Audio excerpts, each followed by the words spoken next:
All right, let's jump right in. We all think we know these stories, right? Noah's Ark, a mysterious boy, a sacrifice with a knife. They're foundational. But what if we've been reading them with one eye closed? Today, we're going to look at them through a wildly different lens, something called the dual caustic quantum framework. It's a way of seeing these ancient narratives not just as stories, but as operation. And this, right here, is the key that unlocks the whole thing. The central idea is a total flip of the script. We're not supposed to solve the Qur'an. The idea here is that the Qur'an is the tool you use to solve reality. It's not the puzzle, it's the decoder ring, and that changes everything.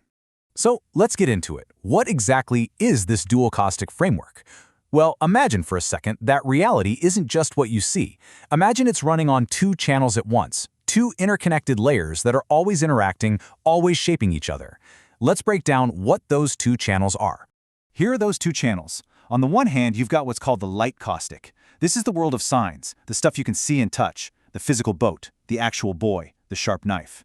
It's our normal classical reality. But running right alongside it, or maybe underneath it, is the sound caustic. This is the hidden stuff, the divine commands, the silent whispers. This is the quantum potential that's actually causing the physical world to be what it is. Okay, so let's put this framework to the test. Our first case study, the story of Noah's Ark. And I want you to forget the idea of a simple wooden boat on some floodwaters. We're going to look at this as a massive quantum event. So the scene is set. The divine command from that sound caustic is to get on the ark. But Nuh's son, he doesn't listen. He looks at the world, the light caustic, and trusts what he can see, a big, solid mountain. He relies on what the source material calls ego certainty, completely ignoring that unseen command for the tangible thing in front of him. And that brings us to our first big quantum idea, decoherence. Now, the definition on screen is a bit technical, but here's an easier way to think about it. The flood isn't just water. It's a global wave of cosmic static, just pure noise.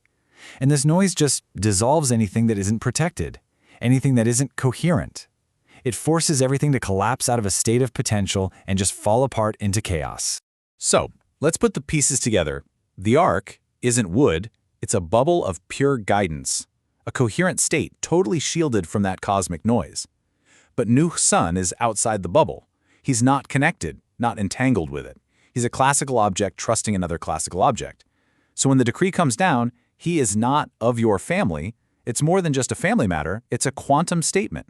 It means his state has zero connection to the ark's protected reality. And the result?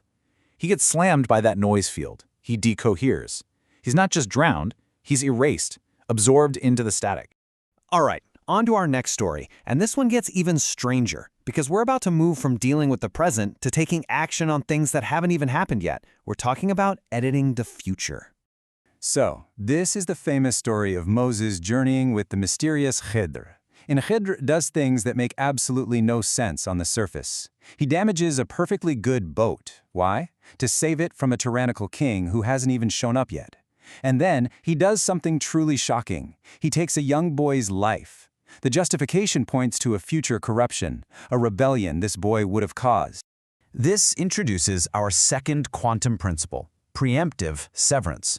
I mean, think about that. It's a quantum intervention into the future. It's an action that doesn't target what is, but what will be. It's like having the ability to see a branching timeline that leads to chaos and just snip. You cut it off at the root before it ever has a chance to grow. And this is a perfect illustration of our two caustics. Khiḍr is operating on both levels. He sees the boy in the physical world of light, sure, but he also perceives the hidden wave of future corruption in the world of sound. So his action isn't cruelty, it's a surgical strike, a silent protocol designed to neutralize that future noise, and in doing so preserve the faith of the boy's parents. So the outcome here isn't a messy erasure, it's a clean severance of a timeline that had to go. And now, for our final case study, the climax of this whole idea. We've seen collapse, we've seen severance, but what happens when the system is in perfect alignment, when there's no noise and no future corruption? Well, you don't get destruction, you get a perfect transformation. The scene is Ibrahim and his son Ismāʿīl. The command is the most extreme test imaginable. Sacrifice your son. But pay close attention to Ismāʿīl's response. He doesn't argue and trust a mountain like Nuh's son. There's no hidden future rebellion. There is only perfect, total submission.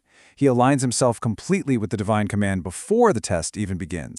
This perfect alignment allows for our third quantum principle, a unitary transformation.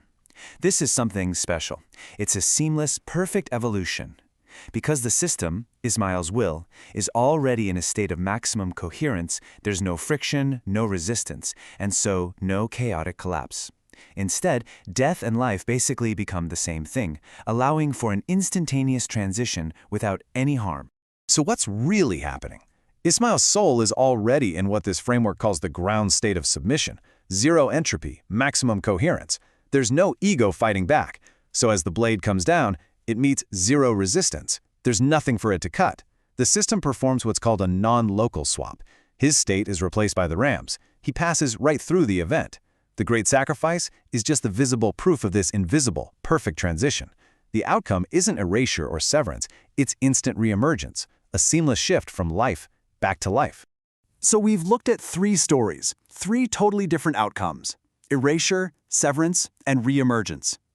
Now let's pull back and see how they're not separate events at all, but part of one single, elegant code. So what is the pattern here? What is this single, underlying logic that connects a drowning, a killing, and a salvation? How do these 3 gates all lead back to the same source code? And this table lays it all out. It's a system of inputs and outputs. Input number 1, ego clashes with the divine command. The operation is decoherence, and the outcome is erasure. Input 2, a potential future corruption. The operation is a preemptive severance, and the outcome is that the bad timeline is cut. And input 3, total confirmed submission. The operation is a perfect unitary evolution, and the outcome is instant re-emergence. 3 different triggers, 3 different operations, 1 unified system. So, why does any of this matter to you and me? Because if this framework is right, these aren't just stories about the past. They're describing an active operational system that we are all a part of. Right here, right now. You are in the equation. And here's the grand thesis, the big takeaway. The Qur'an isn't just a book of guidance. It functions as a quantum error-correcting code for the human soul. It's not just something you read, it's a protocol that you run. So how does this code work? It's a 3-step process. First, like with new sun, it detects when our own ego is misaligned with that higher reality. Second, like with Khiḍr, it corrects potential future problems by silently severing those negative paths. And finally, for those in a state of submission, like Ismāʿīl, it literally teleports them right through collapse, completely unharmed. And so we're left with one final profound question. In this cosmic system of collapse, severance, and transformation, the wave is calling its particle home. And the only real question left to ask yourself is, where are you going?